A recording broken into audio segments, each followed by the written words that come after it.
যদি ৭৬ কেজি মামলা সত্যই হবে, তাহলে মামলার চূড়ান্ত রায়ের আগে মুফতি হান্নানকে তড়িঘড়ি করে কেন ফাঁসির কাস্টে ঝুলানো হলো? সেই মামলার আসামি তারেক রহমান কেন খালাস পায়? ফারাবী, শেখ ফরিদ, আমিরুল ইসলাম সহ যে সমস্ত ওলামায়ে কেরাম ওই সমস্ত মামলায় জেলখানায় আছে, ওদেরকে অবিলম্বে মুক্তি দিতে হবে। তারেক রহমান জামিন পাচ্ছেন, বাবার সাহেবরা অস্ত্র মামলা থেকে মুক্ত হয়ে স্বাধীনভাবে ঘুরে বেড়াচ্ছেন, তাহলে এই মুক্তি ওলামায়ে কেরামের অধিকার। বাংলাদেশে জঙ্গি নাই। আমি মুসলমান, আপনার ফিলিস্তিনের নির্যাতিত মুসলমানদের পক্ষে কথা বলা এটা আমার অধিকার। ভারতের গুজরাটের মুসলমানদের পক্ষে কথা বলা এটা আমার অধিকার।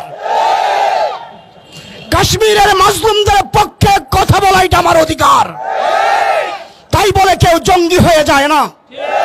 শেখ হাসিনা তাকে ক্ষমতায় বসানোওয়ালা ভারতকে খুশি করে ক্ষমতাকে স্থায়িত্ব করার জন্য বাংলাদেশে বিগত 16 বছর জঙ্গি নাটক মঞ্চস্থ করেছে মাত্র।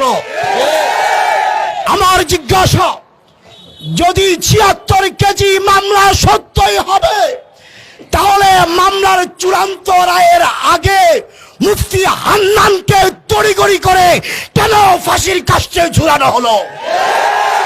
সেই মামলার আসামি তারেক রহমান কেন খালাস পায়?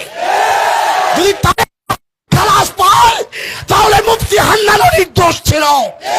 তাকে ফাঁসি দেওয়ার বিচারে হাসিনারও বিচার কার্যকর করা উচিত।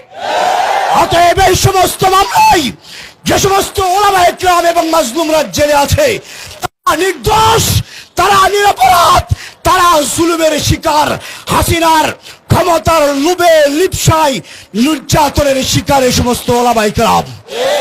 অতএব জালেম হাসিনা দিল্লি চলে গেছে, দিল্লির কোন নির্দেশ বাংলায় চলতে পারে না, এজেন্ডা বাংলায় চলতে পারে না, আমেরিকার ষড়যন্ত্র বাংলাদেশে বাস্তবায়ন হতে পারে না। আমি বাংলাদেশ খেলাফত আন্দোলনের মহাসচিব হিসেবে বলছি, এই সমস্ত আলেমদের মুক্তি পাওয়া তাদের মানবিক অধিকার, তাদের নির্যাতিত পরিবারের অধিকার। অতএব ফারাবী, শেখ ফরিদ, আমিরুল ইসলাম সহ যে সমস্ত ওলামায়ে কেরাম ওই সমস্ত মামলায় জেলখানায় আছে, ওদেরকে অবিলম্বে মুক্তি দিতে হবে। তারেক রহমান মুক্ত, আপনার জামিন পাচ্ছেন, বাবার সাহেবরা অস্ত্র মামলা থেকে মুক্ত হয়ে স্বাধীনভাবে ঘুরে বেড়াচ্ছেন, তাহলে